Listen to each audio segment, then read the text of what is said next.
Hello and welcome to Think Watercolour.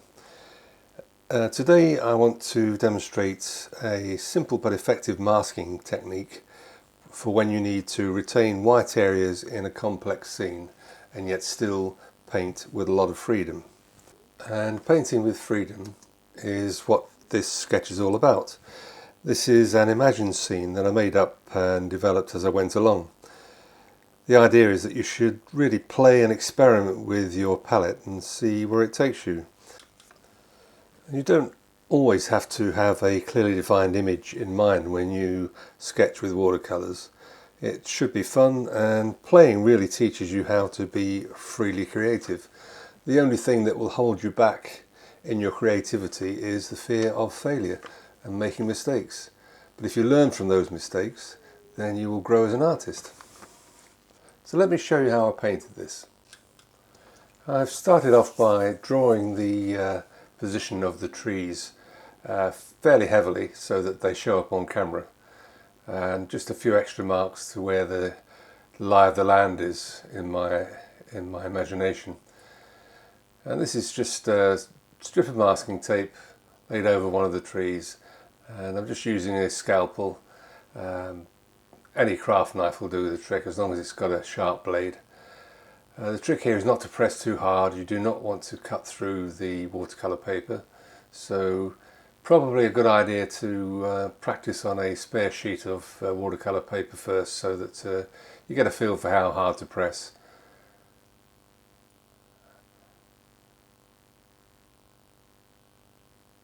Once you've cut around the tree, you can lift off the excess masking tape.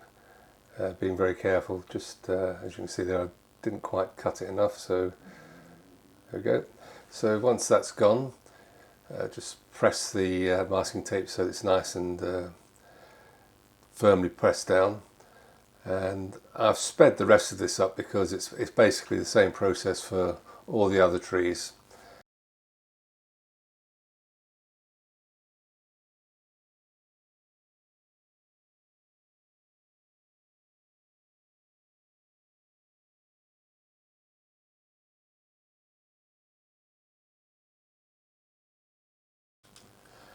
I've started off by wetting the whole of the paper. This is 300 gram Saunders Waterford rough paper, by the way. Once that's done, I'm dropping in the background colours fairly lightly. I can be a little bit darker because with the paper being wet, the pigment will soften and dry much lighter. Just leaving a little bit of an area in the centre to suggest some sunlight coming through. Started off with some cobalt blue with a little bit of cerulean blue. This is a very weak mix of jadeite green. This initial wash I want to be very light and just as a background, really.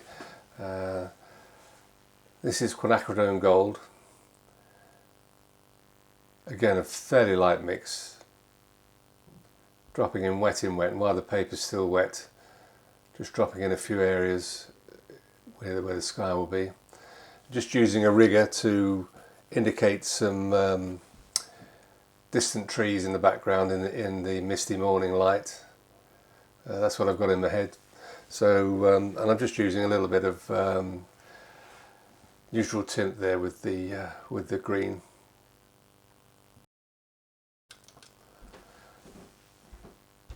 I've let the first wash dry completely. I'm just wetting the paper all over again, and I'm going to drop in some darker areas with the same colours. This is jadeite green with a touch of sap green added. Again, being fairly loose, not being too specific. I just want to indicate some darker areas of the woodland. Again, this will dry much lighter. Just while it's still wet, dropping in a few darker areas. Painting very loosely, wet in wet. Let the paint mix and blend together.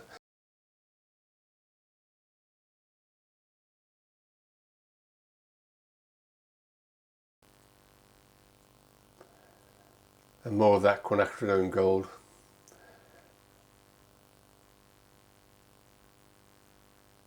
Again, this is all wet in wet. I've just added a touch of pyrrole orange to that mix just to darken a few areas.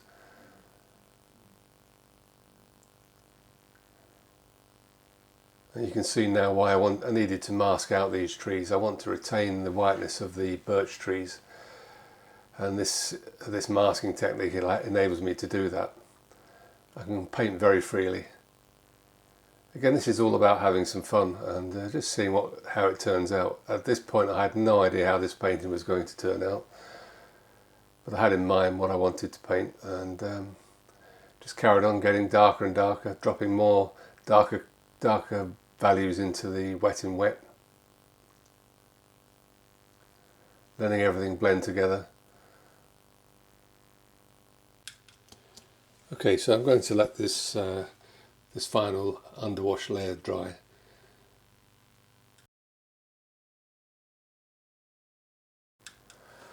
The brush I'm using for this splatter technique is an Akashiya Sharaku synthetic calligraphy brush.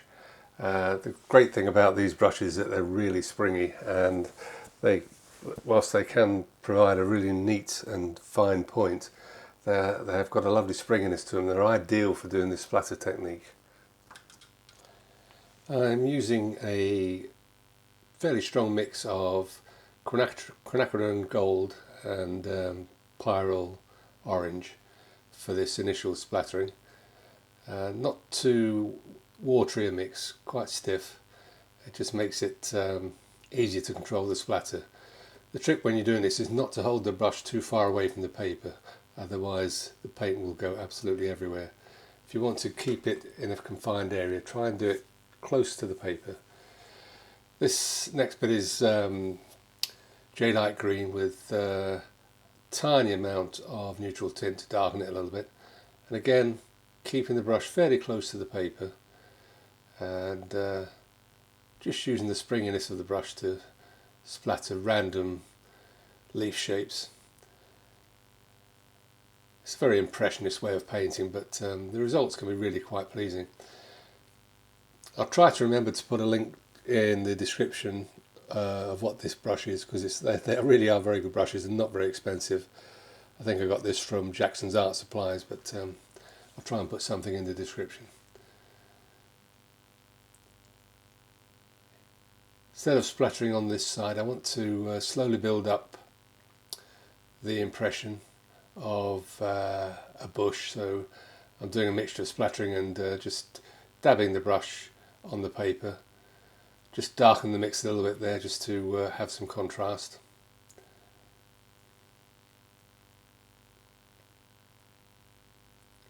Just trying to pick up the texture of the paper as well, so that you get a bit of variation in where the darks are, and some of the lighter areas are showing through. Again, this will dry a little bit lighter, and I'll probably add some more darks. I've let that dry again, and now I'm just using a rigger to put in some branches and twigs and foliage and undergrowth.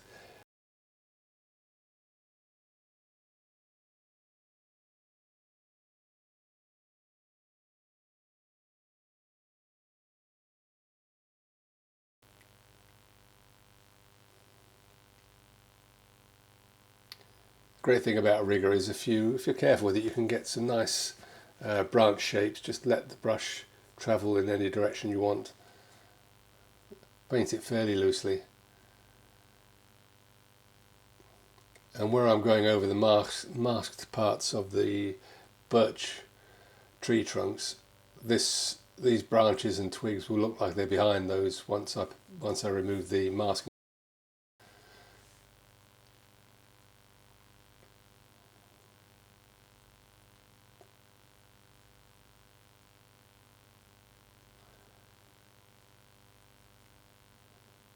And just adding some darker, more contrasty branches in the foreground. Just helps to add depth to the painting, aerial perspective, lighter colours look further away.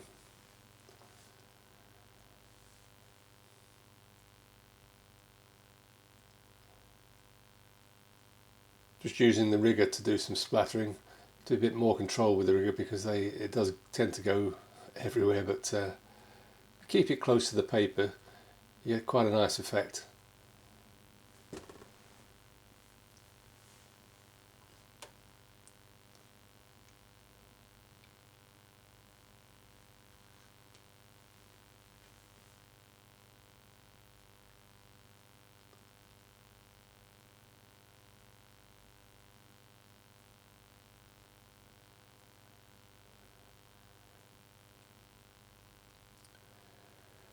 I've let that dry, and I've removed the masking tape, and you can see the whiteness of the tree trunks for the birch trees now. And what I'm doing here is I'm just adding some clean water to the tree trunks so that I can just run a line of paint down the right hand side of each trunk, and that will bleed into this water and give the effect of shadow on one side of the tree. Well, that's the plan anyway. Let's see what happens.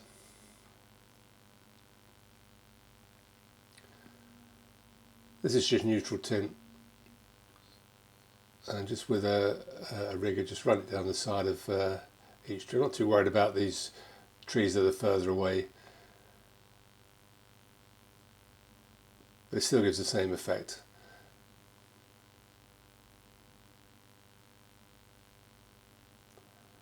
You know, the pigment's bleeding into the water, spreading out, so it gives that illusion of shading around the tree.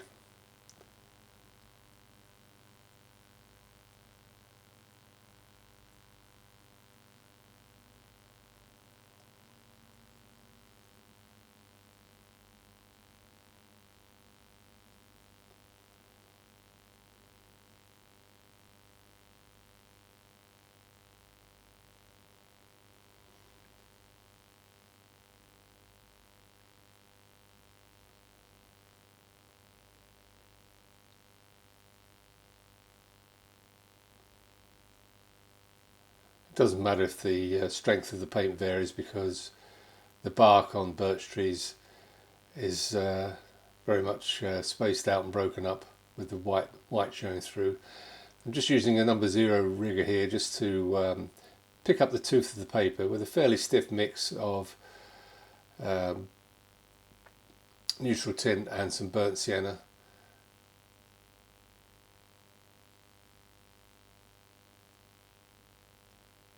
Just picking up the tooth of the paper just to create that variation in texture.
I've seen this technique used using a credit card and just dragging it across the trunk of the tree, but to me that's a little bit too stiff. I like the variety you get from using a fairly flexible rigger. Again, dipping into the mix, not worrying whether it's the burnt sienna or the neutral tint. Just thicken that tree trunk up a little bit. I made that a bit thin when I drew it. And again, using the rigger just to add a few branches here and there.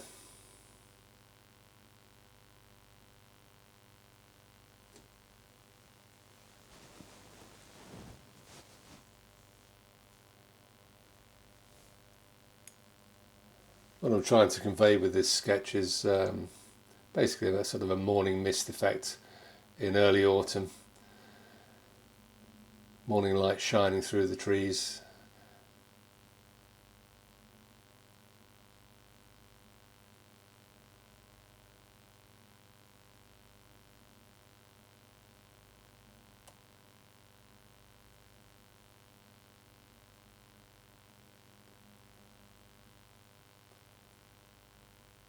You notice the way I'm holding the rigger right at the end of the shaft when I'm doing those branches. It just helps the flexibility of the brush to move, create those really realistic branch effects.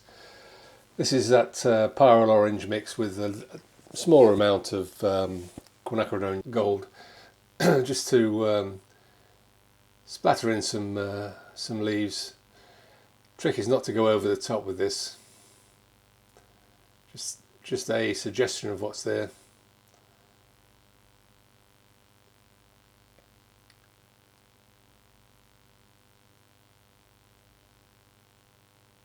I'm trying to depict early autumn, so there's still some greenery as well, so don't want to go over the top with the autumnal colours.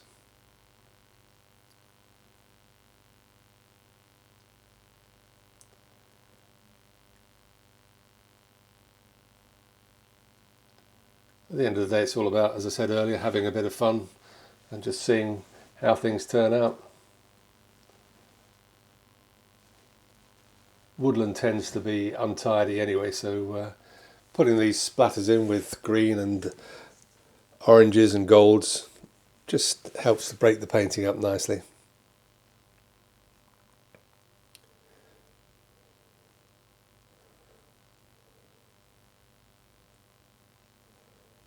Just strengthening some of these branches.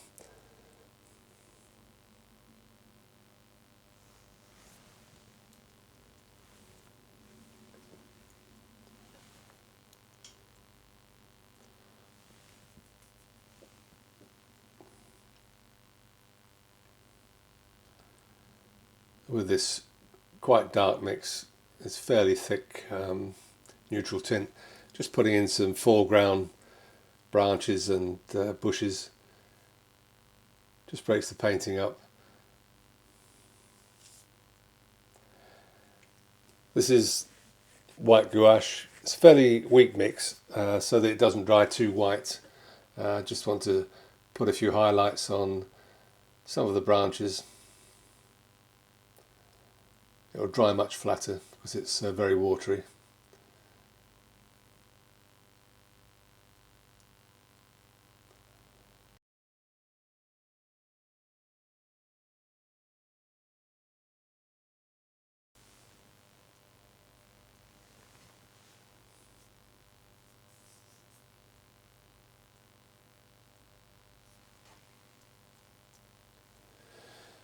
Finally, a few splatters of the white gouache just to create a little bit of movement in the painting, and I think I'm done. Thank you so much for watching. I hope you found this useful and entertaining, and I hope you've got some ideas from it. Playing, as I said before, is the best thing you can do with watercolours. The more you play and practice, the more you will learn and get better at painting watercolours. And these practice sketches are just designed to really overcome the idea that you can't make mistakes. If you enjoyed this video, do give it a like, and if you are not a subscriber, do subscribe and hit the notification bell for future videos. And thanks again for watching.